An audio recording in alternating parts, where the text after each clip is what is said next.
Well, the crackdown has begun. Just like many authoritarian leaders before him, Justin Trudeau has reached the point to where he has decided to send in the tanks.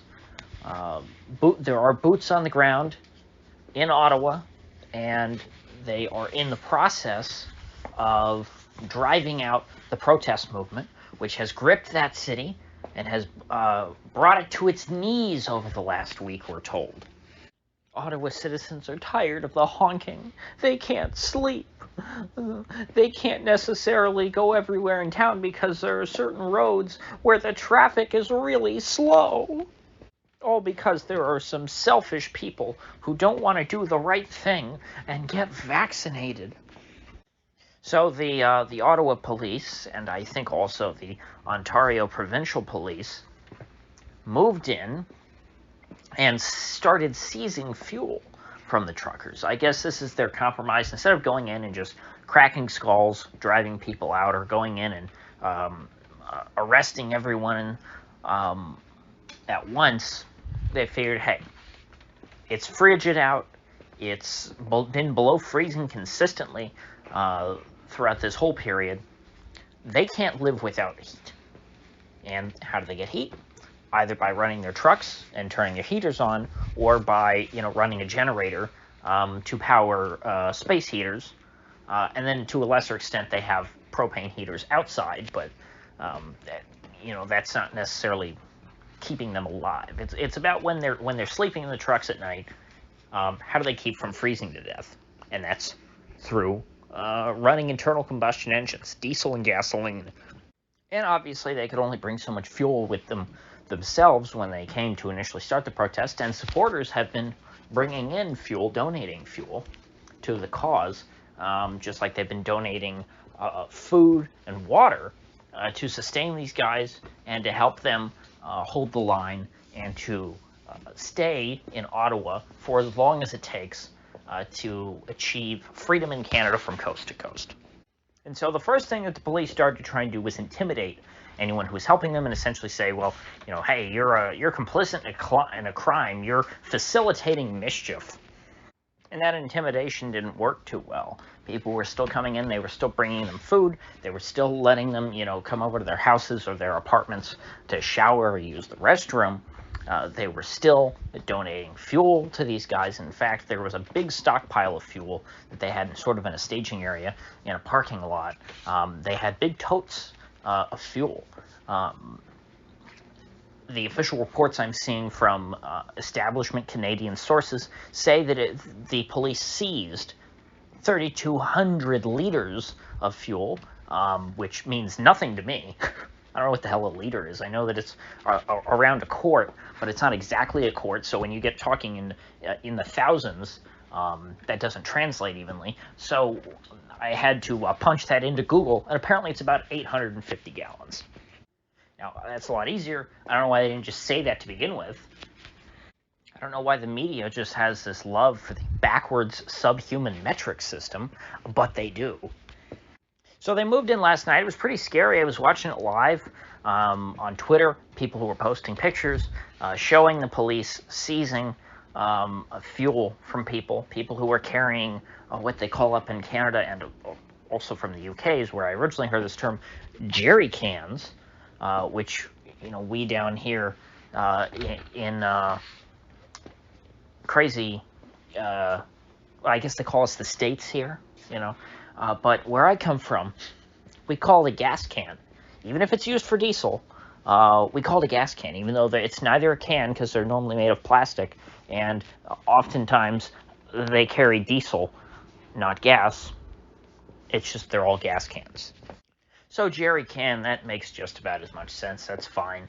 I don't mind the term. So nonetheless, the facts are the people who are carrying these cans were being harassed by the police. I heard conflicting reports. It seems like some people, if they stood up to the police and asserted their rights and said, hey, what law am I breaking by carrying around a gas can?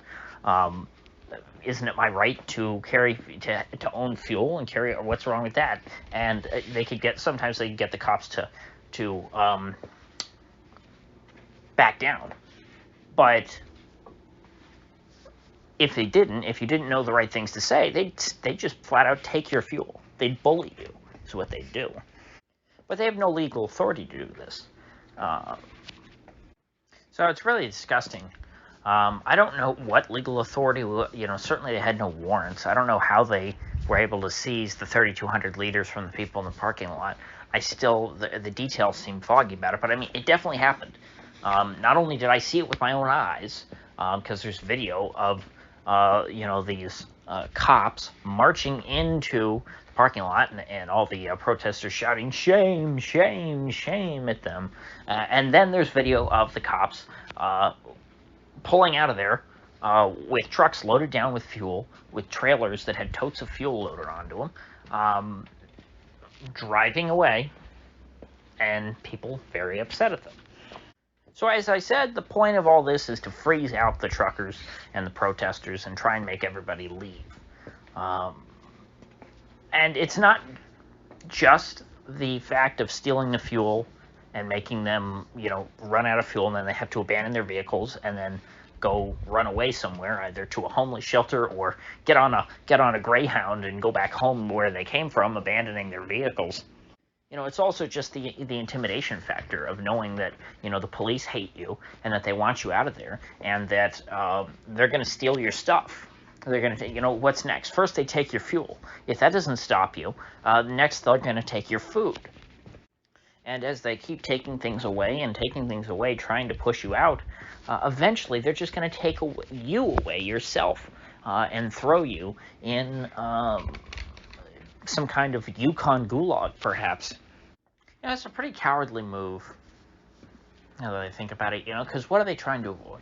They're trying to avoid a Tiananmen Square moment. They don't want to literally send in the tanks and start crushing people and giving people opportunities to murder themselves. They just want these people, to go away. And they're saying, okay, fine. We're not going to shoot you. But if you want to stay here, you're going to freeze to death. And if it comes to it, and somebody does end up freezing to death because their fuel was taken away, and then they were unable to heat themselves, the media will cheer that, and they'll say, there, good. They got what was coming. They got their comeuppance. They got their just desserts. And I must say, Viva was back down there on the street, and it did not look nearly as populated as it has been, although part of that is that we're in a weekday now, and a bunch of people came for the weekend, just for the weekend, to join the party and show their support, and now they've gone back home. It will be interesting, this coming weekend, if we see a similar size crowd to what there was on Saturday, which was huge. Or if by that point, the intimidation will have proved sufficient in deterring widespread support for this movement, at least in Ottawa. This weekend we saw similar style protests popping up in cities across the country, which we had seen before to a certain extent in Calgary, especially. It seems like every weekend that since the trucker convoy started, there was some kind of big event in Calgary. But even in Toronto, there was a very good turnout. A lot of roads were shut down. Now, don't forget about the boys down in Couts. The border between Alberta and Montana, they are still trying to push for all restrictions to be lifted in Alberta. Of course, the countrywide, but mainly in Alberta, since that's where these boys live. And I have to say, truly, these are the kinds of folks you want to live in a town with. These kinds of people, because it's clear. I've been watching. They put out videos and things, statements online, talking about why they're there, what they're doing, what they want, and they're eminently reasonable, good-natured, and just exasperating. You can tell this is their last resort. It's the last straw. They have nothing else they can do. These people are desperate, and there have been supporters trying in vain to reach them who are caught behind an RCMP blockade, apparently at a place called Milk River. The town of Couts, because you see, there's the trucker blockade, blockading people from crossing the border at Couts into Montana, or people from Montana crossing into Couts. But then the Mounties blockaded the town of Couts itself, so the Couts is completely cut off now from the rest of Canada. And so the highway, which leads to Couts, runs through Milk River, is being blockaded there, and there is a massive turnout, a whole convoy in and of itself of people who are trying to get to Couts to support these folks and bring them supplies and whatnot. I have to say, I've never seen anything like this. Certainly in America, we would never see this kind of thing widespread across the country. If you think about how far apart Ottawa and Alberta are, and the fact that they are doing so much to try and stand for, a single cause. I mean, you think about, the BLM riots that we had in 2020 here in America. It just doesn't compare to this. I mean, the BLM thing was a bandwagon of people who wanted to go out and, burn, loot, and murder. I mean, yes, nominally, they were there about, police brutality and police violence. That's what we're told, BLM was supposed to be about. But, I'm against those things. I guarantee you, I go down there and try and talk to some of the folks at the BLM event, about the cops and whatnot. One, they're not going to know much about the cops or the situation or the whole issue. And two, if I deviated at all from the the typical media narrative about it being, oh, cops are just racist, I would completely lose those folks. There was nothing organic about the BLM riots. Those were people who were riled up by the media and felt, contained by lockdowns. I said at the time that I blamed partially the BLM riots on lockdowns because these people were in urban areas and really didn't have much to do, and it was a good excuse to go out and have some fun. But it wasn't, high quality political activism. It was astroturfed all the way and grifted. Whereas this trucker convoy, the Freedom Convoy, is completely grassroots. You see, there are no leaders. They have some loose organization. They've put a guy on Tucker. They put out these videos, but there's no leader in it. These are just well thought out people who have all come to a similar conclusion, who are deciding now to put their foot down. They have very clear demands. I mean, the BLM people, there were politicians all around the country, literally kneeling before them saying, what can we do to please you? We want to do whatever you want. Just tell us what you want. And they had nothing. They said, oh, we'll abolish the police. But they had no idea on how to do that. They'd never thought about, what does that mean? It was just a slogan. I come from a school of thought. I've actually thought about how to abolish the police and advocated for it. And, I mean, it's just infuriating. And I don't want to make this all about comparing BLM and the truckers. But, I feel kind of like Jimmy Dore, in that, boy, why can't we have something like this? This is exactly what we want to see. An intelligent, protest about issues and people actually agitating to try and get something done. So I hope that the latest wave of intimidation and theft on the part of the government, which, it's unsurprising. It shouldn't be shocking to anyone.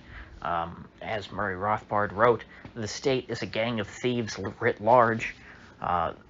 That's as true today as when Einstein first tweeted it. And so this is to be expected.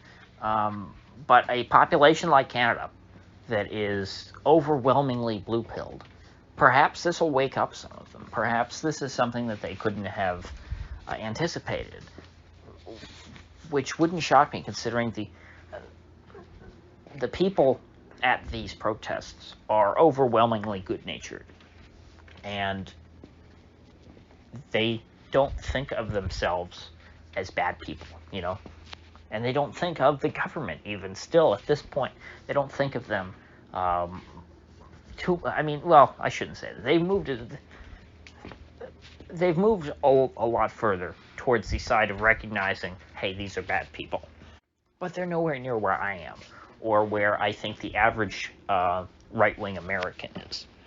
I mean, they're doing pretty great, but I think there's a lot of them that still need to be taught a lesson by the regime that, they are the enemy. That they are the regime's enemy, and that the regime will do everything in their power to destroy you. So there's going to be a lot more developments. Trudeau himself, of course, is still in hiding. Where is Trudeau? I have no idea. We're still waiting on him to come out of the bunker and acknowledge the situation. I mean, a leader. This is a big crisis. Like it or not, support the protesters or not, this is a major crisis in Canada. And their supposed leader is gone. He's abdicated. That's normally the part in the story where the protest movement overthrows the regime and creates a new constitution. But that hasn't happened. You just have libs in Ottawa complaining that the horns are too loud. Oh, I completely forgot. A judge issued an injunction. No more honking for 10 days. He put out the kibosh on honking for 10 days. He said, quote, I've heard enough. So that's that. We need to lock down now. No more honking. And apparently there has been at least one senior citizen who was arrested for honking his horn already. It's a petty thing. It's honking. All that necessary. I mean, it would be enough for these people just to stay in place. That's the most important thing. These people should just sit down and hold their ground for as long as they can until they are physically removed. Because again, they actually went to the source of power. They went to the parliament. They went to the government, and they sat down, they put signs and tied signs to the fence, and they just want to be heard. It's that simple. So I think that about sums things up for today and my thoughts on them. I don't intend to, talk about this every day. It's just when a lot happens, I'm going to have more to say about it. So with that said, I will see folks back here tomorrow.